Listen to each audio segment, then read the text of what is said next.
Hi hello ನಮಸ್ಕಾರ. Movie campus ಚಾನಲ್ಗೆ ನಿಮಗೆಲ್ಲ ಸ್ವಾಗತ. ಮತ್ತೆ ಏನು ಸಮಾಚಾರ? ಸಮಾಚಾರ ಹೇಳ್ಬೇಕು ಸರ್. ನಿನ್ನೆ ಮೊನ್ನೆ ಅಷ್ಟೇ ರಾಜ್ಕುಮಾರ್ ಅವರ ಬರ್ತ್ಡೇ ಆಯ್ತು. ಹೌದು, ನಿನ್ನೆ ಮೊನ್ನೆ ಎಲ್ಲ ಮೊನ್ನೆ 24ನೇ ತಾರೀಕಿಗೆ ಆಯ್ತು. ಬರ್ತ್ಡೇ ಆಯ್ತು. 97ನೇ ವರ್ಷದ ಬರ್ತ್ಡೇ. ಹೇಳಿ, ರಾಜ್ಕುಮಾರ್ ಅವರು ಕನ್ನಡ ಅಭಿಮಾನ ಬಗ್ಗೆ, ಕನ್ನಡದ ಭಾಷೆ ಬಗ್ಗೆ ಇದ್ದಂತ, ಚಿತ್ರರಂಗದ ಬಗ್ಗೆ ಇದ್ದಂತ ಅಭಿಮಾನದ ಬಗ್ಗೆ ಏನ್ ಹೇಳ್ತೀರಾ ಶರತ್ ಅವರೇ? ಅದೇನು ಒಂದು ವಿಡಿಯೋ ಮಾಡುವಂತ ವಿಷಯ ಅಲ್ಲ, ಅದು ಬೇಕಾದಷ್ಟಿದೆ. ಆದ್ರೆ ಇವತ್ತು ನನಗೆ ಯಾಕೋ ಒಂದು ವಿಷಯ ನೆನಪಿಗೆ ಬಂತು. ಅದೇನಂತ ಅಂದ್ರೆ ಡಾಕ್ಟರ್ ರಾಜ್ಕುಮಾರ್ ಅವರು ಒಂದು ಅಚಲ ನಿರ್ಧಾರ ಅಂತ ಮಾಡಿದ್ರು. ಅದಂತ ಅಂದ್ರೆ ಬೇರೆ ಭಾಷೆಯಲ್ಲಿ ನಾನು ಯಾವತ್ತೂ ಮಾಡೋದಿಲ್ಲ, ಕನ್ನಡ ಬಿಟ್ಟು ಕನ್ನಡಕ್ಕೆ ಮಾತ್ರ ನನ್ನ ಇದು ಅಭಿನಯ ಮೀಸಲು ಅಂತ ಹೇಳಿದ್ರು. ಅದು ನಿಮ್ಗೆ ಗೊತ್ತಿರ್ಬೋದು.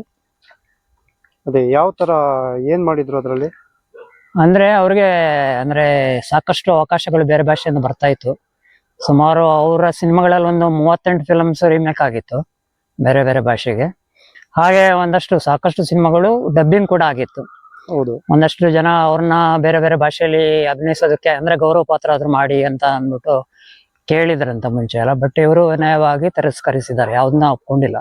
ಹೌದಾ? ಅಂತ ಯಾವ್ದಾದ್ರು ಘಟನೆಗಳು ಅಂತಂದ್ರೆ ನನ್ಗೆ ನೆನಪಾಗ್ತಾ ಇದ್ದಿದ್ದು ಏನಂತಂದ್ರೆ, ಅಮಿತಾಬ್ ಬಚ್ಚನ್ ಅವರ ಕೂಲಿ ಫಿಲಮ್ ಅಲ್ಲಿ ಒಂದು ಪಾತ್ರವನ್ನು ಅವರಿಗೆ ಕೊಡ್ಬೇಕು ಅಂತ ಇತ್ತು. ಅಮಿತಾಬ್ ಬಚ್ಚನ್ ಸೇರಿ ಸುಮಾರು ಜನ ಅಂದ್ರೆ ದಕ್ಷಿಣದ ಕಲಾವಿದರು, ಆ ಕಾಲದ ಅವರ ಸಮಕಾಲೀನರಾಗಿರ್ಬೋದು, ಮತ್ತು ಬೇಕಾದಷ್ಟು ಜನ ಅಂದ್ರೆ ಅದರ ನಂತರ ಬಂದ ಯುವ ನಟರು ಕೂಡ ಇವರ ಮನೆಗೆ ಬಂದು ಹೋಗ್ತಾ ಇದ್ರು. ಬೆಂಗಳೂರು ಬಂದಾಗ್ಲೆಲ್ಲ ಶೂಟಿಂಗ್ ಇದ್ದಾಗ, ಬೆಂಗಳೂರು ಇರ್ಬೋದು, ಮೈಸೂರು ಇರ್ಬೋದು, ಎಲ್ಲ ಬಂದು ಇವ್ರ ಮನೆಗೆ ಬಂದು ಹೋಗ್ತಾ ಇದ್ರು. ಇವರು ಆಕ್ಚುಲಿ ತಮ್ಮ ಮನೆಯವರಂತೆ ನಡ್ಸ್ಕೊಳ್ತಾ ಇದ್ರು. ಎಲ್ಲ ನಿಮ್ಗೆ ಗೊತ್ತಿದೆ, ನೀವೆಲ್ಲ ಕಡೆ ಓದಿದ್ದೀರಾ, ಅದ್ರ ಬಗ್ಗೆ ಕೇಳಿದ್ದೀರಾ. ಹೀಗೆ ಅವರಲ್ಲಿ ಅಮಿತಾಬ್ ಬಚ್ಚನ್ ಕೂಡ ಒಬ್ರು. ಅಂದ್ರೆ ಅವರು ಸಾಕಷ್ಟು ಬೆಂಗಳೂರಲ್ಲಿ ಶೂಟಿಂಗ್ ಆದಾಗ ಇರ್ಬೋದು, ಮೈಸೂರಲ್ಲಿ ಶೂಟಿಂಗ್ ಆದಾಗ ಇದ್ದಾರೆ. ಹೋಗೋ ಮುಂಚೆ, ಏರ್ಪೋರ್ಟ್ ಹೋಗೋ ಮುಂಚೆ ಬೆಂಗಳೂರು ಅಣ್ಣವ್ರ ಮನೆಗೆ, ಸದಾಶಿವನಗರ ಯಾವ್ದಾದ್ರು ಮೂವಿಗೆ ಕಾಲ್ ಮಾಡಿದ್ರ ರಾಜ್ಕುಮಾರ್ ಅವ್ರನ್ನ? ಹೌದು, ಅವರು ಆಕ್ಚುಲಿ ಅಮಿತಾಬ್ ಬಚ್ಚನ್ ಅವರು ನಿಮ್ಗೆ ಗೊತ್ತಿರೋ ಕೂಲಿ ಅಂತ ಒಂದು ಮನಮೋಹನ್ ದೇಸಾಯಿ ಅಂದ್ರೆ ಅಮಿತಾಬ್ ಬಚ್ಚನ್ಗೆ ಒಂದು ಲೈಫ್ ಕೊಟ್ಟಂತ ನಿರ್ದೇಶಕರು ಅವರೊಬ್ರು. ಒಂದ್ 2-3 ನಿರ್ದೇಶಕರೇ ಅವರು ಒಬ್ರು ಪ್ರಮುಖರು. ಅವರು ಕೂಲಿ ಶೂಟಿಂಗ್ ಆಲ್ಮೋಸ್ಟ್ ಬೆಂಗಳೂರಲ್ಲಿ ನಡೆದಿತ್ತು. ಅವರು ಆಕ್ಚುಲಿ ಆ ಫಿಲಮ್ ಅಲ್ಲಿ ಅವರು ಕೂಲಿ ಪಾತ್ರ ಅಂದ್ರೆ ರೈಲ್ವೆ ಕೂಲಿ ಇದೆ ಅಲ್ಲ, ಲಗೇಜ್ ಎತ್ಕೊಂಡು ಹೋಗಿ ಮಾಡುವಂತ ಪಾತ್ರನ ಮಾಡಿದ್ರು. ಸುಮಾರು ಟೈಮಲ್ಲಿ ಶೂಟಿಂಗ್ ನಡೀತಾ ಇತ್ತು. ಆ ಶೂಟಿಂಗ್ ನಡಿಬೇಕಾದ್ರೆ ಒಂದು ಸಾಹಸ ದೃಶ್ಯದಲ್ಲಿ ಒಂದು ಅವಘಡ ಕೂಡ ಆಗಿತ್ತು. ನಿಮ್ಗೆ ಓದಿರ್ಬೋದು, ನೀವು ಕೇಳಿರ್ಬೋದು. ಪ್ರಾಣಾಪಾಯದಿಂದ ಪಾರಾಗಿದ್ರು. ಅಂದ್ರೆ ಒಂದಷ್ಟು ದಿನ ಅವರು ಹಾಸ್ಪಿಟಲ್ ಅಲ್ಲಿ ಇದ್ರು. ಅದಕ್ಕಿಂತ ಮುಂಚೆ ಅಂದ್ರೆ ಅವ್ರಿಗೆ ಒಂದು ಅಮಿತಾಬ್ ಬಚ್ಚನ್ ಗೆ ರಾಜ್ಕುಮಾರ್ ಅವರ ಜೊತೆ ಒಂದು ಒಳ್ಳೆ ಸಂಬಂಧ ಇತ್ತಲ್ಲ, ಅಂದ್ರೆ ಅವಿನಾಭಾವ ಸಂಬಂಧ ಇತ್ತು. ಅವ್ರು ಬಂದು ಆಕ್ಚುಲಿ ಅವರಿಗೆ ಪುನೀತ್ ರಾಜ್ಕುಮಾರ್ ಅವಾಗ ಲೋಹಿತ್ ಅಂತ ಕರಿತಾ ಇದ್ರು. ಅವ್ರ ಹೆಸರು ಲೋಹಿತ್ ಅಂತ, ಪುನೀತ್. ಲೋಹಿತ್ ಅವರ ಬಾಲನಟನಾಗಿದ್ದಾಗ ಏನ್ ಮಾಡ್ತಿದ್ರು ಅಂತ ಅಂದ್ರೆ, ಅವ್ರ ಮನೆಗೆ ಬಂದಾಗಲೆಲ್ಲ ಬಹಳ ಖುಷಿ ಪಡ್ತಾ ಇದ್ರು. ಅಂದ್ರೆ ಅವ್ರ ಜೊತೆ ಕಾಲ ಕಳೀತಾ ಇದ್ರು, ಅವ್ರನ್ನ ಇದ್ ಮಾಡಿ ಅಂದ್ರೆ ಎತ್ತಿ ಮುದ್ದಾಡಿ ಆ ತರ ಸನ್ನಿವೇಶಗಳೆಲ್ಲ ನಡೀತಾ ಇತ್ತು ಅವ್ರ ಮನೆಯಲ್ಲಿ, ರಾಜ್ಕುಮಾರ್ ಅವ್ರ ಮನೆಯಲ್ಲಿ. ಹೌದು. ಆವಾಗ ಅವ್ರಿಗೊಂದು ತಲೆಯಲ್ಲಿ ಹೊಳೆಯುತ್ತಂತೆ ಅಮಿತಾಬ್ ಬಚ್ಚನ್ ಅವ್ರಿಗೆ. ಹೆಂಗಿದ್ರು ಬೆಂಗಳೂರಲ್ಲೇ ಶೂಟಿಂಗ್ ಆಗ್ತಾ ಇದೆ, ಅಣ್ಣವ್ರು ಬೇರೆ ಬೆಂಗಳೂರಲ್ಲೇ ಇರ್ತಾ ಇದ್ರಲ್ಲ, ಶೂಟಿಂಗ್ ಬೇರೆ ಶೂಟಿಂಗ್ ಎಲ್ಲ ಅವ್ರದ್ದು ಅವಾಗ ನಡೀತಾ ಇತ್ತು. ಅವಾಗ ಏನ್ ಅನ್ಕೊಂಡಿದ್ರಂತೆ, ಒಂದು ಗೌರವ ಪಾತ್ರ ಮಾಡಿಸ್ಬೇಕು. ಯಾಕಂದ್ರೆ ಅವ್ರನ್ನ ಅವ್ರ ಸಿನಿಮಾದಲ್ಲಿ, ಕೂಲಿ ಸಿನಿಮಾದಲ್ಲಿ ಗೌರವ ಪಾತ್ರ ಏನಂದ್ರೆ ಬೇರೆ ಪಾತ್ರ ಅಲ್ಲ ಅದು, ಅದ್ರಲ್ಲಿ ಅವರು ರಾಜ್ಕುಮಾರ್ ಆಗಿ ನಟಿಸ್ಬೇಕಾಗಿತ್ತು. ರಾಜ್ಕುಮಾರ್ ಅವರು ಯಾವ್ದೋ ಶೂಟಿಂಗ್ ಇಂದ ಬರ್ಬೇಕಾದ್ರೆ, ಟ್ರೈನಿಂದ ಇಳಿಬೇಕಾದ್ರೆ ಕೂಲಿ ಪಾತ್ರಧಾರಿ ಇದಾರಲ್ಲ ಅಮಿತಾಬ್ ಬಚ್ಚನ್, ಅವ್ರ ಇವರ ಲಗೇಜ್ ಎತ್ಕೊಂಡು ಹೋಗೋ ತರ ಹೋದಾಗ ಅವ್ರ ಅಣ್ಣವರು ದುಡ್ಡು ಕೊಡ್ತಾರೆ, ಅಂದ್ರೆ ಕೂಲಿ ಅಂತ ಕೊಡ್ತಾರಲ್ಲ. ಅವಾಗ ಇವ್ರು ತಗೊಳ್ಳೋದಿಲ್ಲ, ಯಾಕಂದ್ರೆ ಅಷ್ಟು ದೊಡ್ಡ ಬೇರೆ ನಟನ ಹತ್ರ ನಾನು ದುಡ್ಡು ತಗೊಳ್ಳೋದೇನಂತ ಆತರ ಒಂದು ಸನ್ನಿವೇಶನ ಅವರು ಮನ್ಸಲ್ಲಿ ಇಟ್ಕೊಂಡಿದ್ರಂತೆ, ನಿರ್ದೇಶಕರು ಹೇಳಿದ್ರಂತೆ. ಆದ್ರೆ ರಾಜ್ಕುಮಾರ್ ಅವರು ಒಪ್ಪಿಲ್ಲ. ನಿಮ್ಗೆ ಗೊತ್ತಿರ್ಬೇಕು, ಅವರು ನಾನು ಯಾವತ್ತು ಯಾವ ಫಿಲಮ್ ಅಲ್ಲಿ ಬೇರೆ ಭಾಷೆಯಲ್ಲಿ ಫಿಲಮ್ ಅಲ್ಲಿ ಮಾಡೋದಿಲ್ಲ ಅಂತ. ಅದೇ ಪ್ರಕಾರ ಅವರು ಒಪ್ಲಿಲ್ಲ.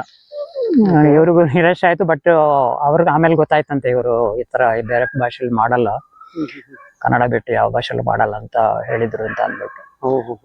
ಅದೊಂದು ಘಟನೆ ನೆನಪಾಯ್ತು ನನಗೆ. ಯಾಕಂದ್ರೆ ಇತ್ತೀಚಿನ ದಿನಗಳಲ್ಲಿ ಬೇರೆ ಭಾಷೆಗಳಲ್ಲಿ ನಮ್ಮ ಕನ್ನಡ ನಟರು ಎಲ್ಲರೂ ಮಾಡ್ತಾ ಇದ್ದಾರೆ, ಆ ಕಾಲದಲ್ಲ ಮಾಡ್ತಾ ಇದ್ರು. ಅದೇನ್ ತಪ್ಪು ಅಂತ ನಾನು ಹೇಳಲ್ಲ.